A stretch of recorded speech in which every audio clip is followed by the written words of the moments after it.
Talaga. Di ba, no? Tol, aso pa lang eh. Ang daming kumukuha ng aso. Mas mahirap kaya yan sa bata. Forever na bata yan eh. Yan ang lagi ko nakikita kasi ako marunong ako sa aso eh. Tama, Kaya pag nakakita ako ng hindi marunong sa aso, kumbaga bibilin lang nila dahil sa cute. Sa Yun breed, talaga, cute. I-flex nila yung breed. Hindi sila marunong. Para sa akin, ako yung naaawa nga sa Kawawa aso. yung aso. Di ba, tol? Parang mali eh. Kawawa yung aso. Parang yan, minsan nakakita ako dito, yung aso, i-walk niya pero naka-stroller. Kumbaga parang tangina, walang apat silbi. yung paanong aso. Iso-stroller mo. Ang nakapag-walk Putik yung diba?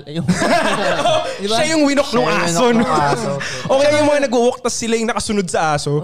Maling-mali. Kasi parang sa tingin nila ata, pag nilagay mo sa stroller yung aso, binibigyan mo ng good life siya dahil naka-stroller. Pero hindi ganun. Observe ang aso siya, gustong maglakad eh. Gustong umamoy-amoy. Tol, tayo nga, dalawa lang yung paa. Gusto mo maglakad. Imagine mo kung apat yung paa mo. Exactly. Hindi pa kating-kating ka maglalakad talaga nun. Apat yung paa nyo. Tapos isasakay mo sa stroller. Kaya yung mga nasa stroller, di ba ganun ng ganun? Oo nga, no? Oo nga, no? Wala. Apat yung ano niyan, paa niyan eh. Nagpaloko na naman kayo sa businessman na gumawa ng stroller. May businessman na sobra ng stock sa batang stroller.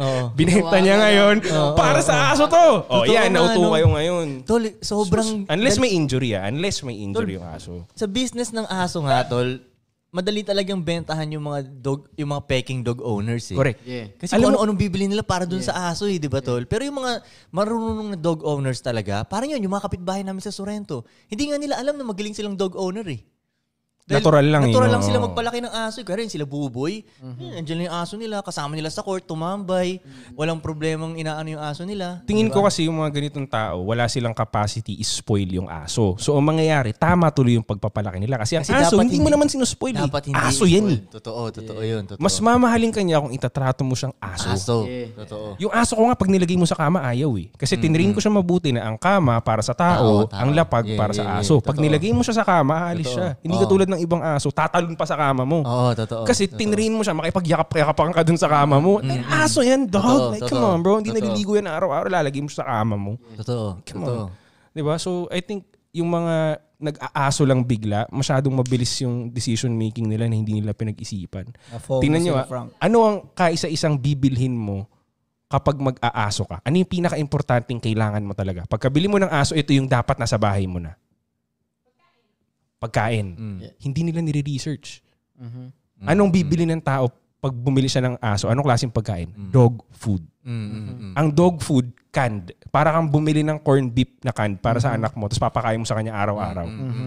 Kaya nagkakasakit yung yung mga aso, UTI, kung ano-anong sakit, umiikli yung buhay. Dahil sa kinakain nila yun. Parang laging fast food, no? Oo, pinakain mo ng puro carbs. Puro preservative dog food. Ang aso, ang kailangan niya kainin, hilaw. Mag-research kayo. Yung barf diet, biologically appropriate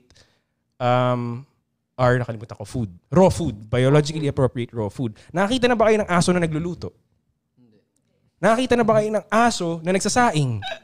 Wala, di ba? Ang kinakain nila, hilaw na manok. Meron bang aso na nagpiprito ng manok? May nakikita pa ako, iba piniprito muna nila yung manok bago ibigay dun sa aso. May breading pa, tol. May breading pa para masarap daw. Crispy fry yung breading, tol. Para daw magana yung aso. Gagi, binetching mo yung aso kaya nagkagana. Yung dog food kaya may gana kasi may sinispray sila dyan. Manood kayong documentary, may sinispray silang pampagana. Maamoy ng aso, maluloko siya kakainin niya. Pero pag gawin mong stale yung dog food, buksan mo, sisingaw yung in-spray. Pag inamoy ng aso, hindi niya kakainin yan. Diba? Kasi nawala na yung pampagana. Pero bigyan mo ng hilaw na manok yan. Kahit baby, malaking aso, pucha kakainin talaga niyan. Kasi yun yung pagkain, hilaw. Yung poop nila, hindi halatang healthy pag laging dog. Tol, yung aso walang amoy. Halimbawa, tumahay siya sa kwarto ng aircon, wala kang maamoy. Kasi ang amoy ng aso ay galing sa amoy ng dog food. Yung sanay tayo na amoy aso, amoy dog food yun. Hindi yun amoy aso, amoy dog food yun. Yung aso na tama ang kinakain, walang amoy. Maski pupo niya, walang amoy. Consistency ng pupo niya matigas, maliit. Hindi katulad pag dog food, parang tayo ng tao. Kasi nga puro siya carbs, puro lang siya. Basta parang pinakain mo ng spam at corned beef yung aso. Parang ano rin pala no, sa taong hindi tama yung kinakain niya, baho ng singaw niya. No? Correct.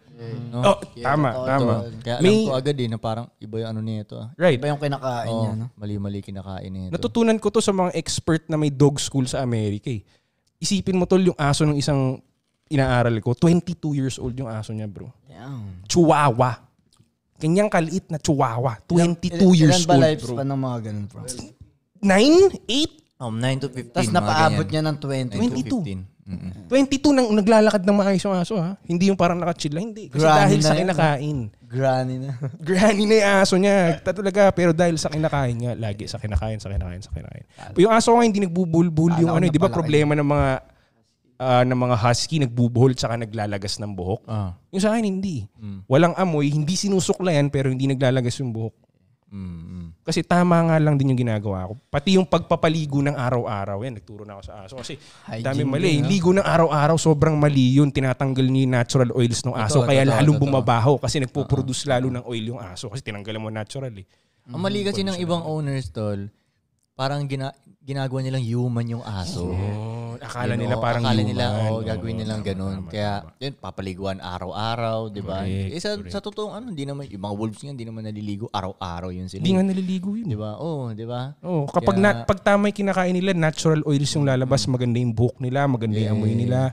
Wali mo kaila. Pag ang aso, nakita na kayo ng aso na nag-iikot sa sahig tsaka sa damuhan, pag bagong ligo, usually ginagawa nila yun. Why? Tinatanggal nila yung chemicals na nilagay mo. Hindi nila trip. Ayaw nila yung shampoo na mabango, ayaw nila nung pabango, kaya kinikis-kis nila mabuti sa lapag para maalis yung kasi naiirita sila eh. Yes. Parang ang in-spray ng sobrang daming shit dyan. Tol, yung pang-amoy ng aso, kaya nila umamoy ng ilang feet away, tapos lalagay mo siya ng pabango sa sarili niyang ano. Kawawa naman, di ba? Kaya pag nakakita ako ng mga aso na di maayos yung pag-alaga, ang sakit sa mata sa akin. Alam kong, parang dati di ba yung sa inyo yung aso nyo, di ba? Naiinis ako pag pupunta ako ka-lives eh. Parang may aso sila doon na, basta yung nakakulong lang doon na ano. Typical. Iinis ako eh. Ako kung magiging presidente ako, yan ang isa sa mga batas na papagawa ko eh.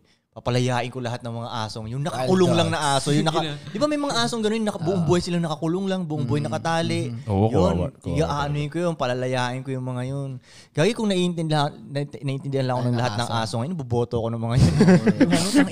Kailangan natin yung leader na yan. Gusto ko nga ng business na tungkol sa aso talaga, na parang wala akong choice kundi makasalamuha sa mga aso. Kasi parang ang sarap kasama ng mga aso, walang bullshit eh. Oo, talaga. Dog shit lang. Pero walang bullshit sa kanila. Parang, lang yun.